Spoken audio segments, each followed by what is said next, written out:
스파냐 1장 보겠습니다.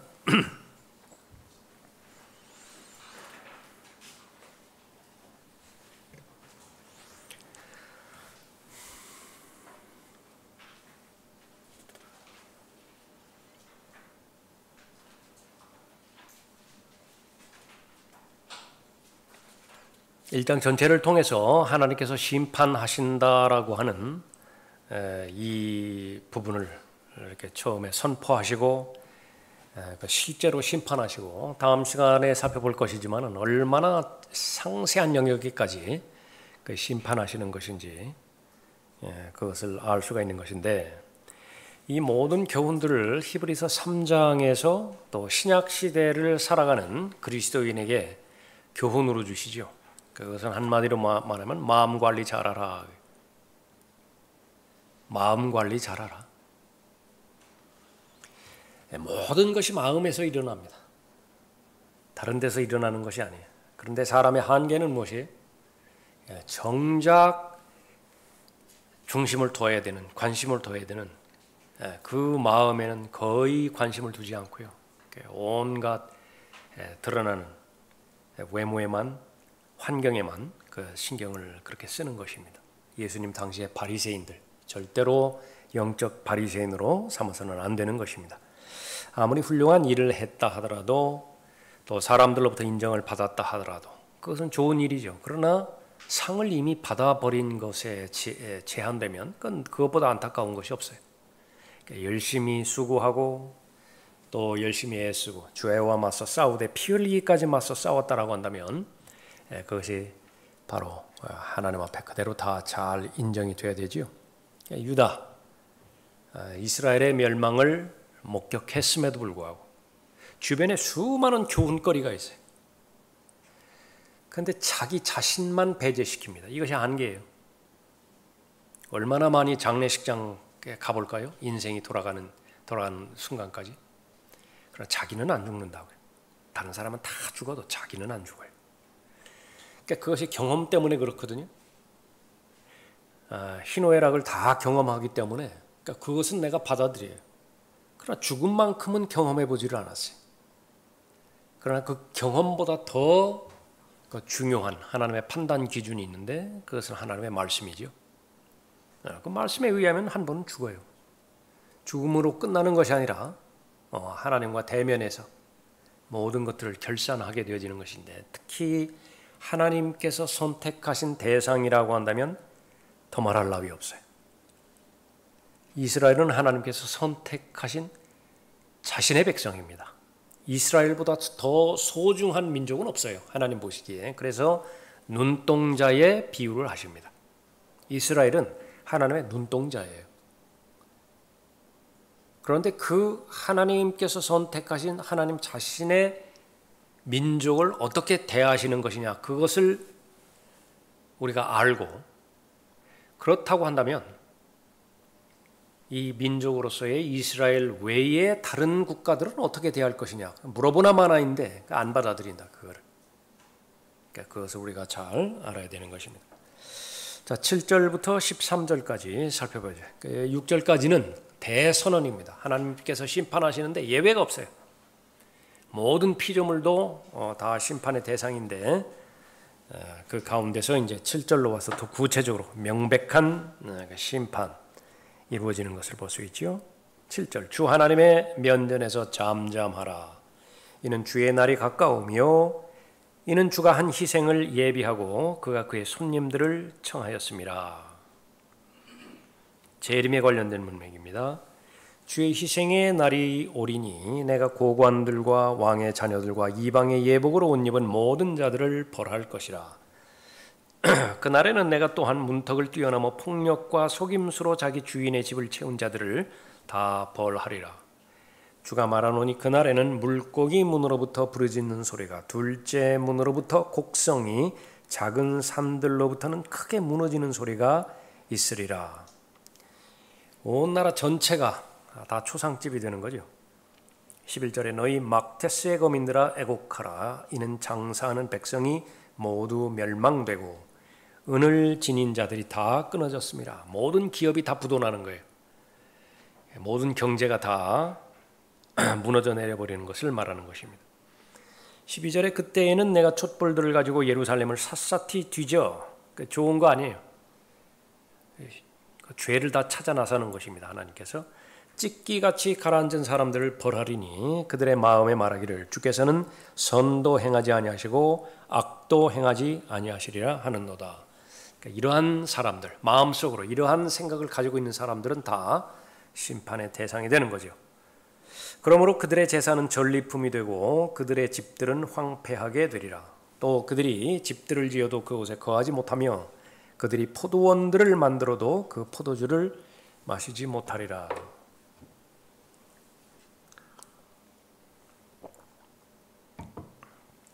주 하나님의 면전에서 잠잠하라. 7절의 내용, 이 잠잠하라라고 하는 표현이 하박국 2장 20절에서도 나오죠. 온 땅은 그 앞에 잠잠할지니라. 지금까지는 하나님에 대해서 모독하고 거역하고 반항하고 무슨 짓을 했을는지 모르지만 이제는 잠잠할 때, 심판의 때라는 거죠. 왜 그러냐? 이는 주의 날이 가까우며 그랬죠. 스파냐에서만 이 주의 날에 대한 설명이 다양하게 나왔습니다. 1장 8절에서는 희생의 날이라 그렇게 말하고요. 14절에서는 주의 큰 날이라 말하고 있습니다. 15절에서는 진노의 날, 어두움과 침침함의 날이라 이렇게 언급하고 있죠. 또 스파냐 2장 3절에서는 바로 분노의 날, 주의 분노의 날입니다. 자, 교리적으로 주의 날 그렇게 봤을 때에 이중 적용이 되어지죠. 첫 번째는 역사적 적용입니다. 과거에 유다와 이스라엘이 하나님의 심판을 받은 날이에요. 아시리아를 통해서 하나님의 심판을 받고 바벨론을 통해서 하나님의 심판을 받은 날, 주의 날이죠. 예언적으로, 교리적으로는 앞으로 하나님의 심판을 받을 미래의 심판입니다.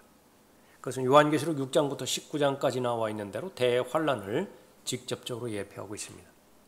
그것이 이제 적용되어지는 부분이고요. 주의 날의 범위는 어떻게 되는 것이냐? 상당히 넓죠. 베드로후서 3장에 대표적으로 나와 있는 것처럼 교회 휴거부터 시작해서 큰 백보자의 심판까지 다 포함하는 그 부분입니다. 그러나 여기에서는 이 본문에서 주의 날이라고 이렇게 언급했을 때는 주로 아마겟돈 전쟁에 초점을 맞춰서 그렇게 기록하고 있는 것입니다.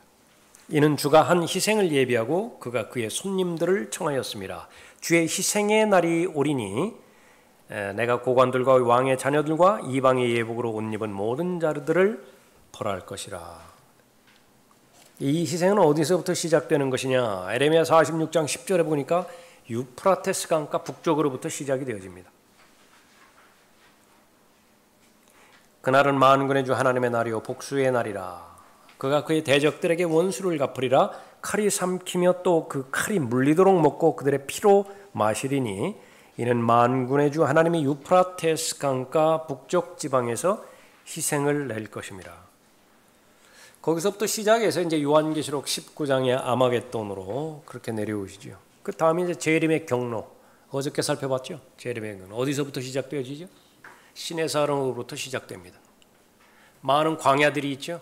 시내 광야 있고 그 다음에 파란 광야도 있고 에돔 광야도 있죠. 솔로몬의 노래 3장 6절에 보면 이 광야에서 오시는 분, 그분은 누구인가? 광야로 오신다고. 예. 그것은 이스라엘의 출애굽 경로하고 흡사했습니다. 그래서 에시온게벨까지 가죠. 에시온게벨에서 그 위로 왕의 대로를 타고 올라갑니다. 셀라 페트라 지역을 거쳐. 그 셀라 페트라 지역이 이제 보스라 또 에돔 그 지역이죠. 그 디본을 거쳐서 그 다음에 그 요단강을 건너죠. 요단강을 건너면 이제 어디죠?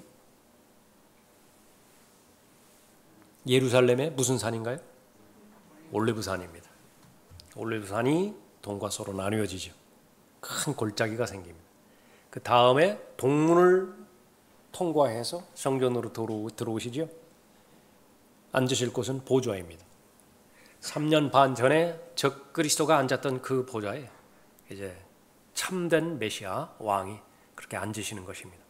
그 과정까지 오시면서 그 심판의 그 일들이 이루어지는 것입니다. 이사야 34장 6절에서 주의 칼이 피로 찼으며 기름짐과 어린 양과 염소의 피와 또 수량의 콩팥 기름으로 기름졌도다. 이는 주께서 보스라에서 어디죠? 어디라고 그랬습니까? 보스라? 에돔이에요. 에돔. 희생을 내며 이둠의 땅에서 큰 살육을 내심이라. 그 밑에 있는 이는 주가 한 희생을 예비하고 그가 그의 손님들을 청하였습니다. 7절의 내용이죠. 희생이 이루어질 때에 손님들이 와요.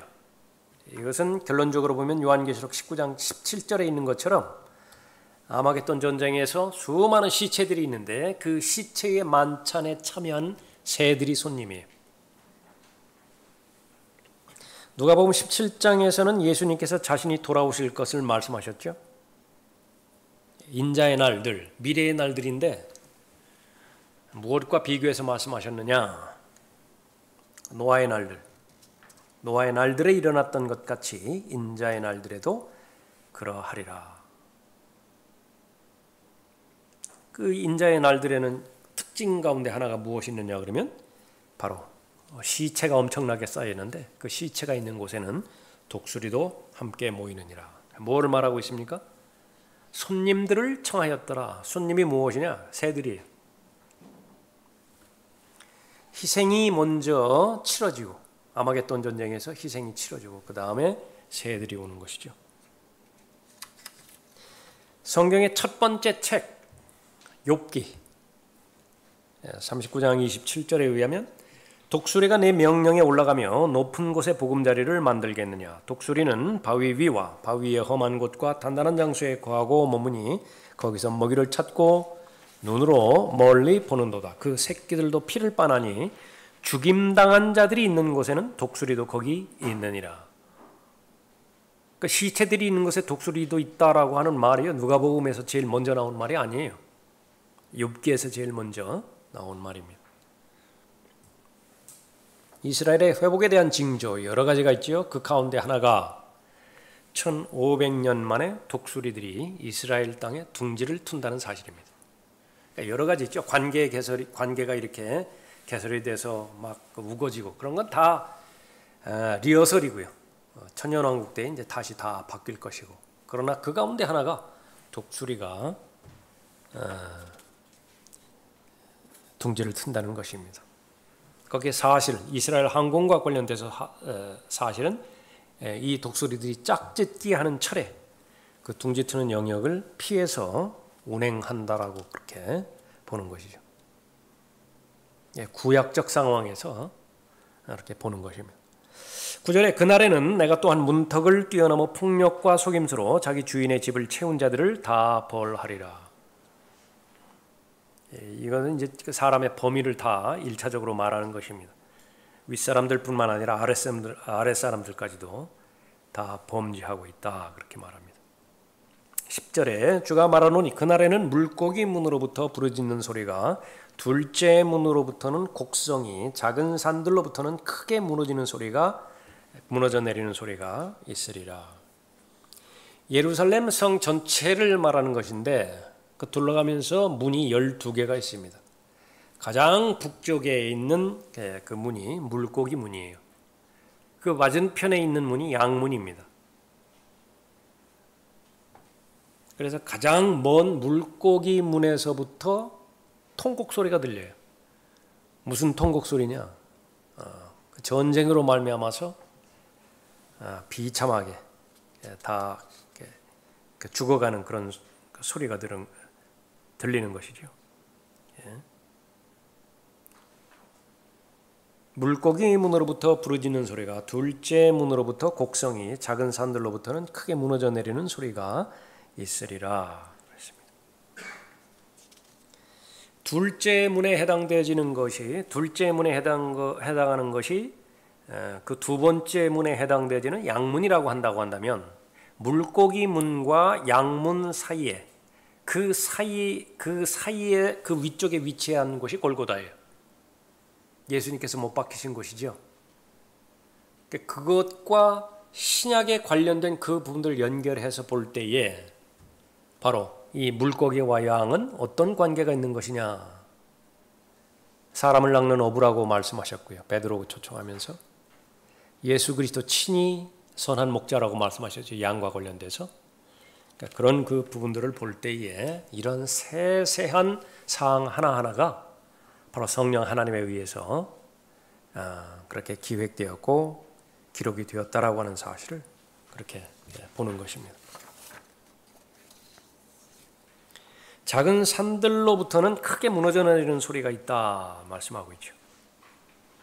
주께서 다시 오실 때 엄청난 소동이 일어날 것이다 말하고 있습니다. 시편 78편 65절에서 그때에 주께서 잠에서 깬 자같이 포도주로 인하여 외치는 용사같이 깨셨으니 이는 그의 원수들을 뒤에서 치시고 영속하는 비방을 받게 하셨도다. 다윗은 이 소리를 천둥의 묘사를 했습니다. 사무엘하 22장 14절에서 주께서 하늘로부터 천둥을 발하셨고 지극히 높으신 분께서 음성을 내셨도다. 같은 내용이 시편 18편 13절에 나와 있죠. 천둥을 발하셨고 가장 높으신 분의 음성을 내셨다 그렇게 말합니다. 그래서 예수 그리스도께서 재림하실 때에 큰 소리가 나는데 그러니까 천둥과 같은 소리가 나는 것입니다. 동시에 땅은 흔들릴 것이고요. 또 산들은 녹아내릴 것입니다. 하박국 3장 3절에서 하나님은 테만으로부터 오시며 거룩하신 분은 파란 산으로부터 오셨도다 셀라. 그의 영광이 하늘들을 덮으며 그의 찬양함이 땅에 가득 찼도다. 끝까지 회개하지 않는 사람들, 이러한 엄청난 재앙이 퍼부어짐에도 불구하고 끝까지 거부하는 사람들이죠. 아주 절규합니다. 요한계시록 6장 15절 이후에서 어린 양의 진노에서 우리를 숨기라.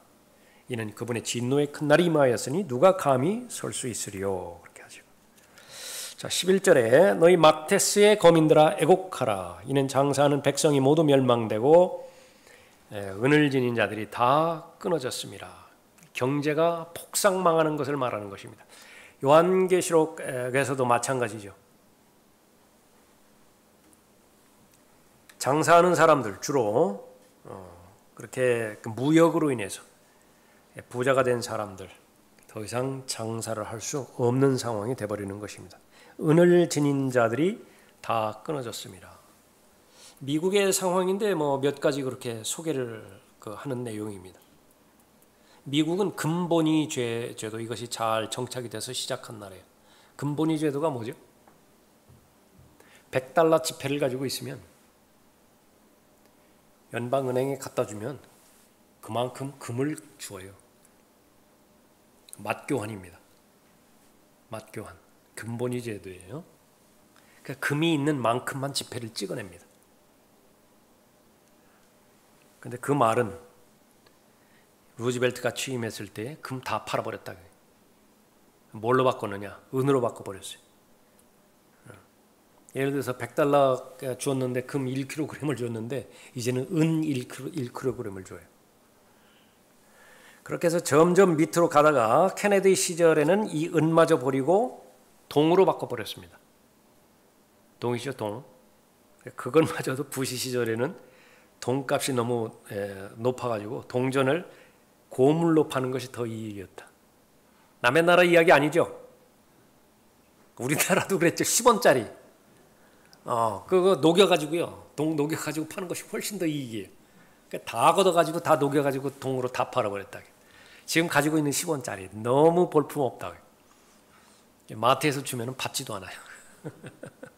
10원인데. 지금 현재는 어떻게 되는 것이냐.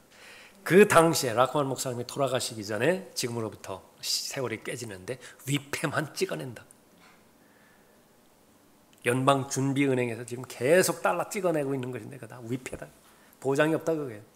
그거 가지고 갚아야 그 종이값도 안 나온다. 그대로 지금 망하는 부분이고요. 그 밑에 있는 내용은 바로 미국이 덩치만 그렇게 많이 커졌지 실상은 빚으로 굴러가는 나라다. 지금 그 당시에 9조 달러의 빚이 있다고 하는데 오바마가 취임하면서 3조 달러가 더 늘어났고요. 그래서 최종적으로 이 빚을 지고 있는 중국의 빚을 많이 지고 있는데 또 회교 국가 거기에 빚을 많이 지고 있는데 만약에 그 부채 상환하라고 하면 완전히 거덜난다 그 말입니다. 이런 일이 1차 세계대전이 끝난 후 독일에서 일어났을 때 부유한 사람들이 빵 한 덩어리를 사기 위해 마르크화를 외발수레에 가득 싣고 식료품점으로 향하는 모습을 보았을 것이다. 본 분도 계시죠? 그렇게 외발수레 해가지고 거기다 마르크 지폐 엄청나게 들고서 끌고 가가지고 이런 일이 미국에서 일어난다면 의사 아내들과 변호사 아내들이 식품 통조림이나 과일 통조림을 서로 차지하려고 야구 방망이를 휘두르는 모습을 볼 것이다. 무슨 LA에서 뭐 흑인 폭동이 일어났을 때 거기 이제 흑인만 국한되는 거 아니다 그 말이에요. 이럴 때가 오면. 자, 이런 일은 무엇을 보여주는 것이냐? 대환란을 보여주죠. 그러나 비교의 대상은 되지 않습니다. 대환란 때 일어나는 일은. 그래서 요한계시록 6장 5절 6절에서 볼 때 밀 한 되가 한 데나리온이요. 한 데나리온은 뭐죠? 하루 품삯이죠. 요즘은 얼마 정도 평균 품삯 받습니까?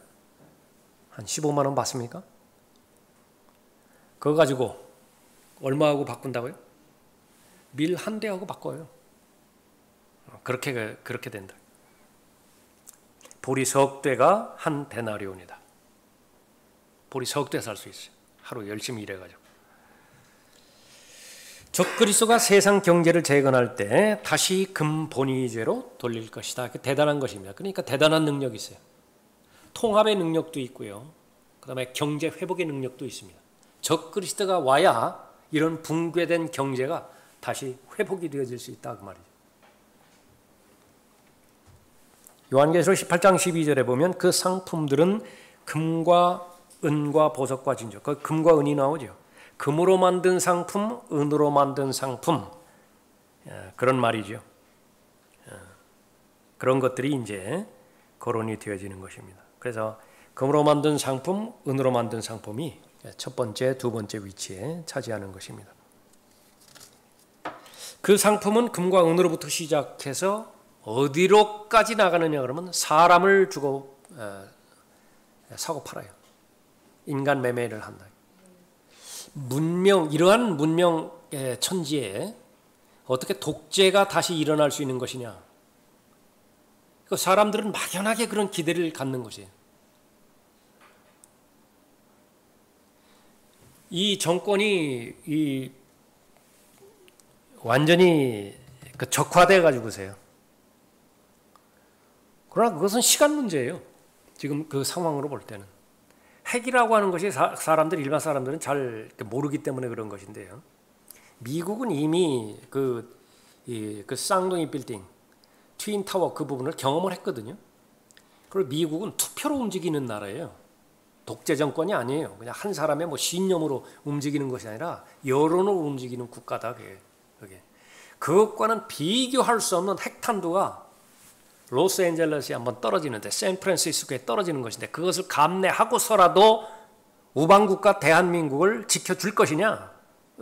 여러분이 미국 시민이라고 한다면 어디에 투표하겠어요? 어림도 없는 소리라고. 어림도 없는 소리. 그러면 다 포기해버려요. 그러면 그것을 위협했을 때에 어떤 방법이 있느냐, 어떤 수단이 있느냐, 없어요. 그래서 비대칭 전략이라고 하는 것이 이제 그것을 말하는 것이죠. 아무리 많은 것들 준비를 했다 하더라도 비대칭 무기가 있느냐 없느냐 그거에 의해서 좌우되는 것입니다. 그렇게 되어서는 안 되는 것이지만 적화되었다고 한번 생각해 보세요. 10만 단위가 아니라 100만 명의 단위가 희생돼 버렸다고 해요. 100만 명 이상의 그 사람들이 반동 분자로 몰려가지고 목사부터 시작해가지고 요즘은 목사도 별 인기 없을 거라고 워낙 많은 가짜들이 있기 때문에 그러나 어쨌든지 간에 무슨 사상범이라든지 이런 사람들 다 처리했을 때에 그 주변 국가에서 가만히 있겠느냐. 우크라이나를 보라고요. 지금 계속 거꾸로 돌아가고 있어요. 거꾸로, 과거로. 예. 그렇게 해서 식민지로 이 대환란으로 들어가게 되는 것인데 노예제도 없어진 줄 안다. 그러나 현대판 노예 그 2천만 명 넘는다고 그랬죠. 그러니까 수십 년 전 자료니까 그것보다 훨씬 더 많겠죠. 예. 그래서 그 이야기가 여기 나온 것입니다. 요한계시록 18장 13절에서 계피와 향료와 향유와 유향과 포도주와 기름과 고운 가루와 말과 짐승들과 양과 말과 마차와 노예들과 사람들의 혼들이라 사람들이 이제 노예로 팔려버리는 것입니다.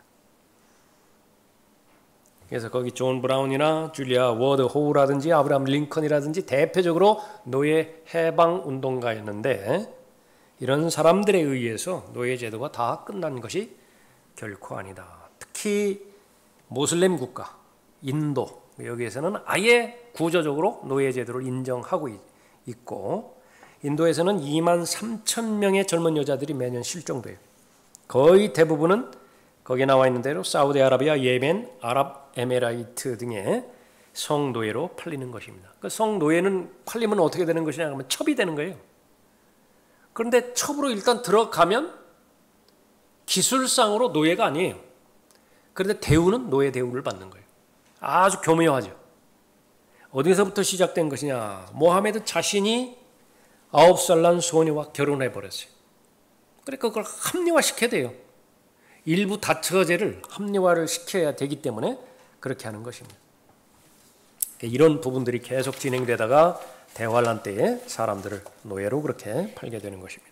12절에 그때에는 내가 촛불들을 가지고 예루살렘을 샅샅이 뒤져 찢기같이 가라앉은 사람들을 벌하리니 그들의 마음에 말하기를 주께서는 선도 행하지 아니하시고 악도 행하지 아니하시리라 하는도다. 촛불들을 가지고 예루살렘을 샅샅이 뒤지는 것은 외국 군대 군인이 아니에요. 누가 하는 것이냐? 누가 하는 거죠? 하나님 자신이 하는 거예요. 죄를 찾아 나서는 거예요.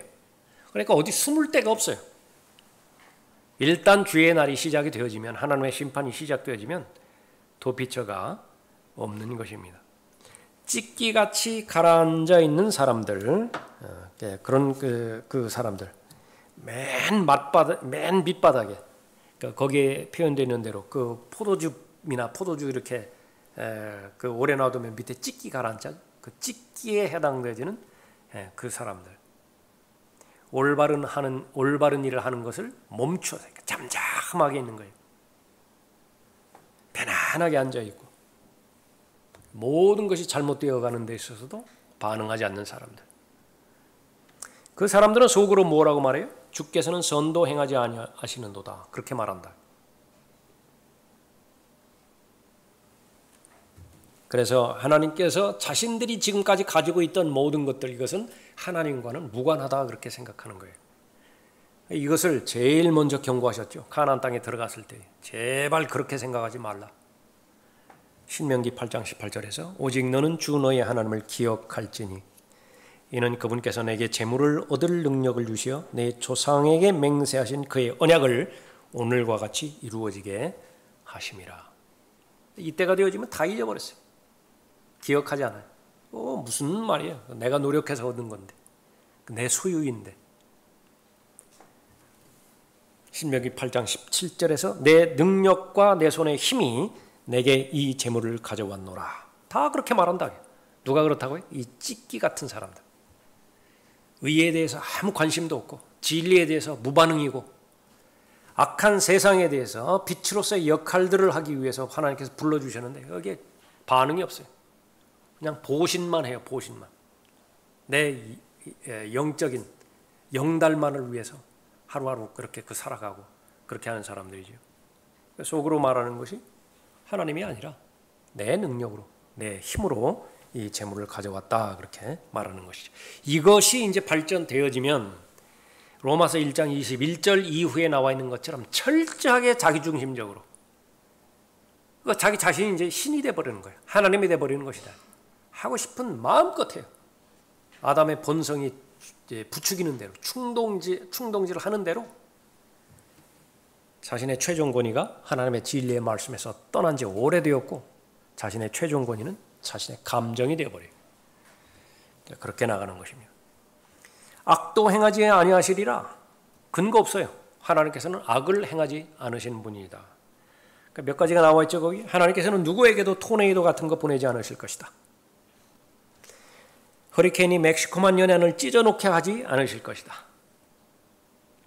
하나님께서 수백 년 동안 부두교에서 믿는 종교, 마법 등의 주술적인 힘을 행하는 하이티 같은 카톨릭 국가에 지진을 보내지 않으실 것이다. 하나님께서는 쓰나미를 보내 일본인들을 익사시키지 않으실 것이다. 하나님께서는 그와 같은 악을 행하지 않으실 것이다. 하나님께서 존재하시는 것을 믿는 것이 믿음의 근본인데, 믿음의 근본, 히브리서 11장 6절에 의하면 그 말이 무슨 말이죠? 하나님이 존재한다는 것을 믿는다. 그 말이 무슨 말이에요? 바로 이런 부분들을 말하는 거예요. 하나님의 간섭 없이, 하나님의 허락하심 없이 일어나는 일들은 없어요. 그런데 이 사람들은 그렇게 말을 하는 것입니다.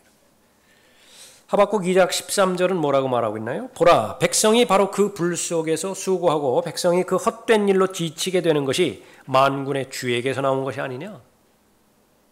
강조해서 말하는 것입니다. 하나님께서 허락하셔서 나오는 것이다. 이사야 5장 20절에서 악을 선하다 하고 선을 악하다 하는 자들과 빛 대신 어두움을 어두움 대신에 빛을 두며 단 것 대신에 쓴 것을, 쓴 것 대신에 단 것을 두는 자들에게 화로다. 체크리스트, 리트머스 시험지, 그 기준 하나가 있습니다. 무엇을 말하는 것이냐? 악을 선하다 하고 선을 악하다 하는 자들의 마음이 기울어진다.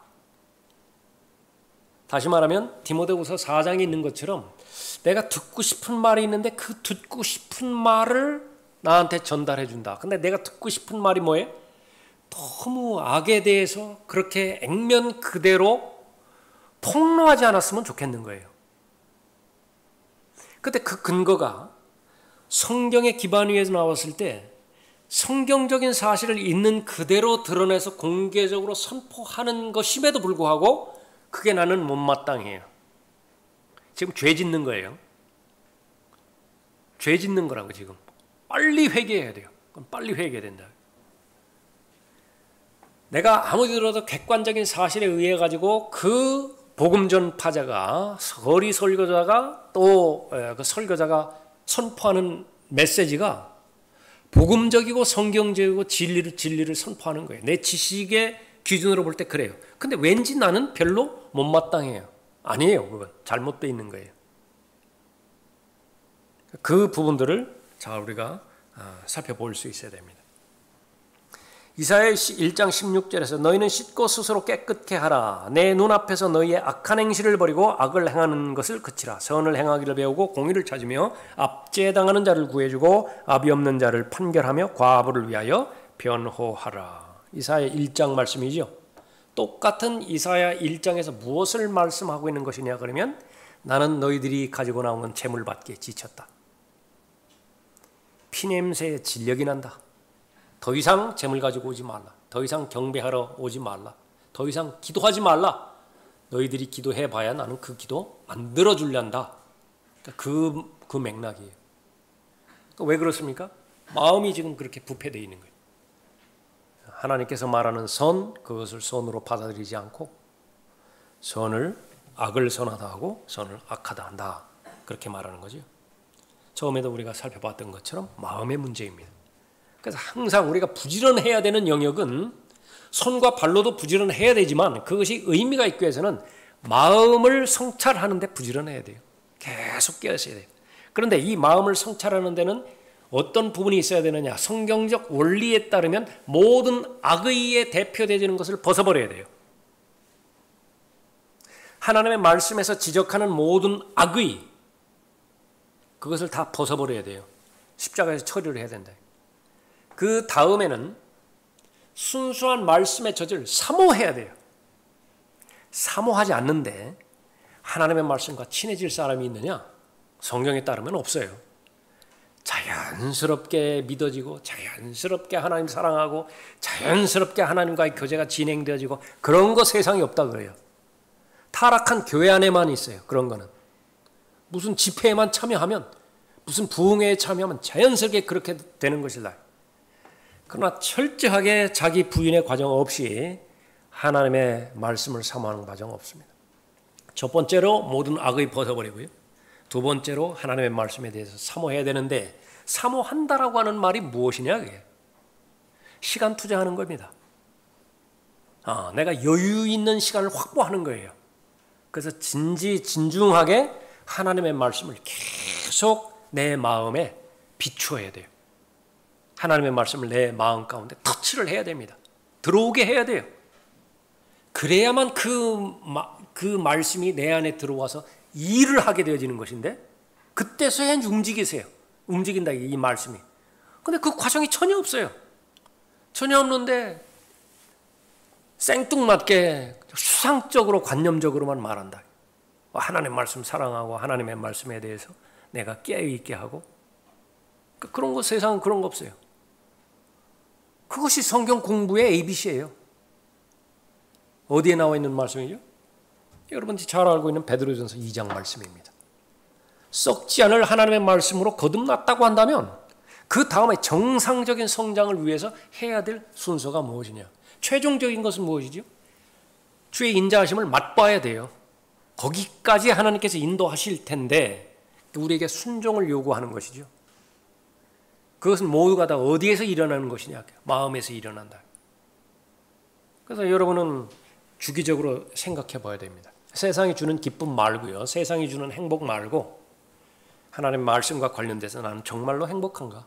말씀으로 인해서 더 관심이 가고 말씀을 사모하고자 하는 그런 마음이 있는 것인가? 빨리 이 일 끝나고, 성경 못 보는 원인이 이 일 때문에 지금 못 보는 것이거든요. 빨리 이 일 끝나면 성경으로 돌아가서 성경 볼 수 있는 거예요. 성경을 보는 그 부분은 잘 훈련이 되어서 그것이 기도로 그대로 자연스럽게 연결이 돼요. 이상한 거 아니에요. 욕심 부리는 거 아니라고요. 두 사람이 대화할 때에 상대방이 말을 했으니까 그 말에 대해서 내가 반응을 하는 거죠. 그럼 내가 한 말에 대해서 상대방도 그 정보를 토대로 해서 또 새로운 말을 할 거 아니에요? 그 새로운 말을 들었으니까 나는 또 다른 그 사람에게 이야기할 거 아니에요? 커뮤니케이션이라고요. 그것이 커뮤니언이라고요. 근데 하나님의 말씀은 닫아놨어요. 계속 뭐만 고정되어 있어요. 그거는 한계가 있다. 부지런해야 되는 영역은 바로 하나님의 말씀이 내 안에 잘 들어오게 하는 그런 그 부분을 말씀하는 것입니다. 신명기 32장 39절에서 이제는 나 곧 내가 그인 줄 알라. 나와 함께하는 신이 없도다. 나는 죽이기도 하고 살리기도 하며 상하게도 하고 낫게도 하나니 내 손에서 건져낼 수 있는 자가 없도다. 죽이기도 한다. 하나님께서 살리기도 한다. 상하게도 한다. 낫게도 한다. 하나님에 대한 계시를 똑바로 잘 알 수 있는 것이죠. 에레미야가 3장 32절에서는 슬픔을 주신다 그렇게 말씀하고 있죠. 비록 그가 슬픔을 주실지라도 슬픔의 원인이 하나님이라는 거예요. 사람을 발전시키는 것은 우울한 감정입니다. 우울한 감정이 없으면요, 사람은 발전하지 못해요. 사람을 성숙하게 만드는 것은 고난의 과정이에요. 고난의 과정이 없으면 영그러지지 못합니다. 그런데 그 모든 과정들을 나는 다 초월하고 싶다고요. 그러니까 항상 밝고 항상 빛이 나고 아무런 갈등도 없고 이것만을 추구하는 것입니다. 그러나 그런 모든 과정들을 통해서 하나님께 주시는 열매, 그 열매를 맺기까지에는 깊은 골짜기 통과해야 되고요. 많은 우울감을 경험해내야 됩니다. 그리고 슬픔, 그것이 우리의 인생이기도 해요. 그러나 고생이 고생으로 끝나게 되지를 하나님께서 원하지 않는 거죠. 기도라고 하는 과정을 통과하지 않으면 다 고생이에요. 그냥 고생일 뿐이에요. 하나님의 말씀을 아무리 많이 알았다 하더라도 많이 안 것의 의미는 뭐예요? 그 안 만큼 반응을 하라고 얘기잖아요.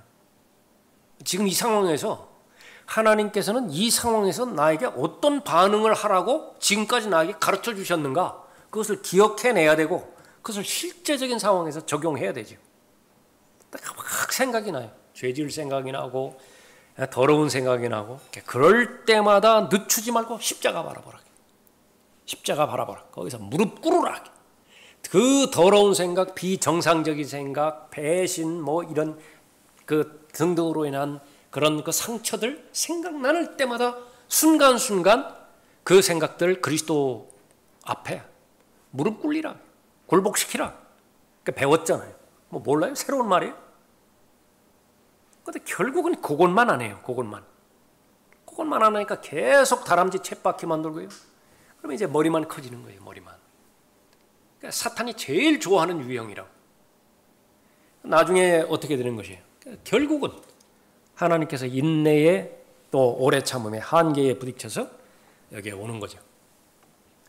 스파냐 1장에서 그렇게 만나게 되어지는 것인데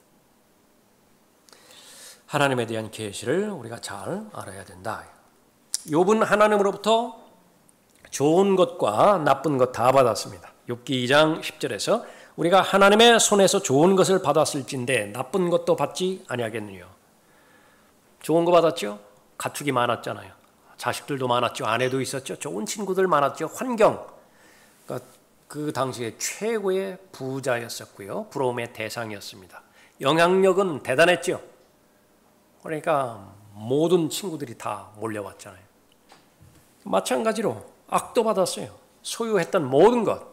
결국은 그 출처가 하나님이었는데 하나님이 출처가 된 모든 것 다 잃어버렸습니다. 그 악을 받았다 그렇게 말하는 것이죠. 자녀들도 죽었고 지독스러운 병에 걸립니다. 그러나 고백은 우리가 하나님의 손에서 좋은 것을 받았을진데 나쁜 것도 받지 않겠느냐 그렇게 언급하고 있습니다. 자, 하나님께서 원인이 직접적으로 되지 않는다 하더라도 하나님께서 분명히 그것을 멈추실 수 있다는 사실을 깨닫는 것이죠. 성경의 하나님, 성경에서 계시된 하나님, 오늘날 평균적인 설교에서 들을 수 있는 하나님이 아니다. 어디에서 들을 수 있는 것이냐? 변개되지 않은 성경을 기반 위에서 그 순수한 동기를 왜곡시키지 않은 설교자의 설교를 통하여 말씀을 사람의 말이 아닌 하나님의 말씀으로 받을 준비가 있는 사람들에게 그대로 전달이 되는 거예요. 그러나 이 시대에는 힘들어요. 변개제자는 성경 찾아보기도 힘들고 성경에 계시된 하나님을 있는 그대로 액면 그대로 전달하는 그런 복음 전파자도 찾아보기 힘들고 거기까지 왔다 하더라도 하나님의 말씀을 받을 준비가 되어 있는 마음으로 받아들일 수 있는 청중도 찾아보기 힘들고 어려운 날이에요.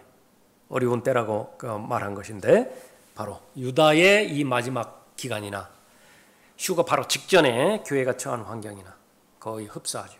13절에 그러므로 그들의 재산은 전리품이 되고 그들의 집들은 황폐하게 되리라. 또 그들이 집들을 지어도 그곳에 거하지 못하며 그들이 포도원들을 만들어도 그 포도주를 마시지 못하리라. 그러므로 그들의 재산은 전리품이 되고 그들의 집들은 황폐하게 되리라. 다른 누군가가 그들의 집을 차지하는 것을 말하는 것입니다.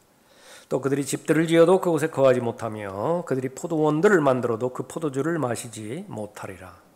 이것은 모든 시대마다 적용되어지는 부분이죠. 내가 그만큼 건강관리를 잘했으면 그 건강을 효과적으로 써야 되는데 그럴 사람이 있는가? 아쉽다고요. 라카만 목사님이 역기를 많이 했습니다. 60세인가 거기서 뭐 태권도도 했어요. 그리고 그 노후에 그 필드 하키인가요? 그것도 하셨습니다. 왜 무거운 그 중량을 들어야 되는 것이냐? 책을 읽고 책을 쓰려면 체력이 필요하다는 거예요. 그겁니다. 그거. 근데 아주 잘 그렇게 하셨어요. 모든 믿음의 부분들이 바로 그런 부분들이었습니다. 돌아가신 이서 목사님도 아주 체력 관리 잘 하셨어요. 부지런히 하셨어요. 무엇 때문에 그런 거지? 될 수 있으면 오후까지 버텨보려고요. 오후에 거의 아무것도 하지 않고 못하는 부분이니까. 그러나 건강을 아주 막 천하상자 같다. 어디에 쓰는 거예요? 그 그 체력과 건강을 도대체 어디에 쓰는 거예요? 거기서부터 시작해서 돈을 아주 많이 벌었어요. 효율적으로, 효과적으로 잘 쓰고 가야 되죠. 그것을 한마디로 말할 때에 향유라 그렇게 말할 수 있습니다.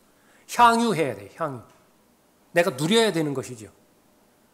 그런데 실상은 하나님과의 관계 가운데서 단절되었을 때에 열심히 했는데, 열심히 모았는데, 열심히 살아왔는데 누구나가 다 같은 소리 듣는다라고 한다면 아쉬운 일이라. 너 어리석은 자야. 오늘 밤 내 혼을 내게서 앗아가리니. 그러면 지금까지 장만한 그 모든 것이 누구의 것이 되겠느냐? 똑같은 말이잖아요. 또 그들이 집들을 지어도 그곳에 거하지 못하며 그들이 포도원들을 만들어도 그 포도주를 마시지 못하리라. 하나님께서는 만일 유대인들이 그 땅에서 스스로 알아서 행하지 않는다면 하나님께서 이를 행하시겠다고 말씀하셨다. 신명기 28장 39절에서 내가 포도원들을 만들고 가꿀 것이나 포도주를 마시지도 못하고 포도를 거두지도 못하리니 이는 벌레가 그것들을 먹을 것이기 때문이라. 내가 내 모든 지경에다 올리브 나무들을 심을 것이나 내가 그 기름을 내게 붓지 못하리니 이는 내 올리브 나무에서 그 열매가 떨어질 것이기 때문이라. 내가 아들들과 딸들을 낳을 것이나 너는 그들을 기뻐하지 못하리니 이는 그들이 사로잡혀갈 것임이라. 마지막 왕 누구였다고요? 유다의 마지막 왕? 시드키야. 자식들이 죽는 것을 눈으로 봤어야 됐어요. 그것이 마지막 모습이었습니다. 자식들을 죽이고 그 즉시로 두 눈을 빼버렸어요. 그런 사람이 되지 말라고 성경에 기록이 되어 있는 것이죠. 교훈입니다. 자, 우리가 받아야 될 교훈입니다. 하나님의 심판은 반드시 이루어지는 것이고 그 심판이 있기 전에 수많은 기회가 주어지는 것인데 마지막 기회까지 다 놓쳐버린다라고 한다면 그것만큼 돌이킬 수 없는 후회가 없는 것이죠. 자, 오늘 13절까지 살펴봤습니다.